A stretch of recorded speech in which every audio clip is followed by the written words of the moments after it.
Praise the Lord. I greet you very good morning in the precious name of our Lord and Savior Jesus Christ.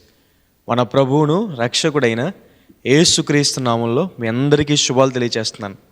ఎలా ఉన్నారు? మీరంతా బాగున్నారా? ఈరోజు దేవుని వాగ్దానం ధ్యానం చేద్దాం. ఆనంద తైలముతో నిన్ను అభిషేకించుచున్నాడు. హల్లెలూయా. దేవుడు మనల్ని అభిషేకించేవారు, మనల్ని నింపేవారు. క్రీస్తు అన్న మాటకి అర్థము అభిషక్తుడు అని. శిష్యులందరూ కూడా మేడగదిలో ఉండి ప్రార్థన చేస్తున్నప్పుడు దేవుడు వారిని తన ఆత్మతో నింపారు. అప్పుడు వరకు భయపడిన శిష్యులు అభిషేకించబడిన తర్వాత దేవుని సువార్తను ధైర్యంగా ప్రకటన చేశారు. దేవుడు అహరోను గారిని ప్రధాన యాజకుడిగా అభిషేకించారు. దావీదు గారిని ఇశ్రాయేలు ప్రజలకి రాజుగా అభిషేకించారు.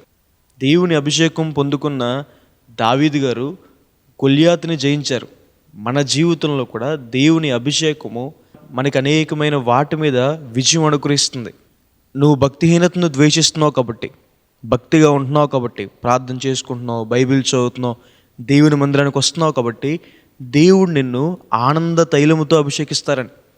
మిమ్మల్ని అనేక మందికి దీవెనకరంగా, అనేక మందికి ఆశీర్వాదకరంగా దేవుడు మిమ్మల్ని మారుస్తాడు. ఉన్నతమైన స్థలాల్లో దేవుడు మిమ్మల్ని హెచ్చిస్తాడు. మీరు కీడు అనుభవించిన ఏండ్ల కొలది దేవుడు మీ కార్యాన్ని నెరవేర్చి, మీ బాధను తీర్చి, మీ కన్నీళ్లు తుడిచి మీకు సంతోషాన్ని దయచేస్తాడు. దేవుడిచ్చే శాంతి, దేవుడిచ్చే సమాధానం, దేవుడిచ్చే సంతోషము శాశ్వత కాలం ఉండేవి. దేవుడు మనల్ని క్రొత్త తైలముతో అభిషేకిస్తారని. అంటే దేవుడు మనకి నూతన మనస్సుని, నూతన స్వభావాన్ని, నూతన బుద్ధిని దయచేస్తారని. మన మనస్సు నూతనపరచబడితే మన జీవితంలో దేవుని నుంచి నూతన కార్యాలు మనం పొందుకుంటామని.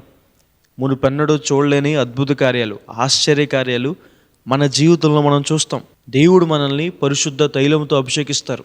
హృదయ శుద్ధి గలవారు దేవుని చూస్తారని. దేవుని కార్యాలు వారి జీవితంలో చూస్తారు. దేవుని మహిమను వారి జీవితంలో చూస్తారు. పరిశుద్ధత లేకుండా దేవుని కార్యాలు మన జీవితంలో చూడలేం. దేవుణ్ణి సేవించాలంటే మనకి పరిశుద్ధమైన పెదవులు కావాలని.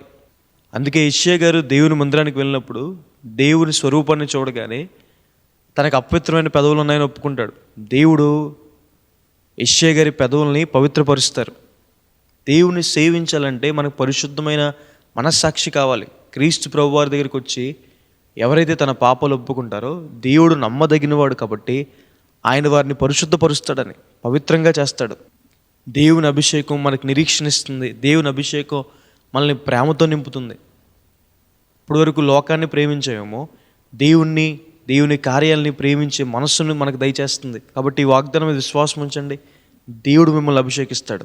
ఆనందంతో, క్రొత్త మనసుతో, పరిశుద్ధతతో, దేవుని ఎడల ప్రేమతో దేవుడు మిమ్మల్ని అభిషేకిస్తాడు. దేవుని అభిషేకము మీకు అనేక విషయాల్లో విజయాన్ని అనుగ్రహిస్తుంది. హల్లెలూయా.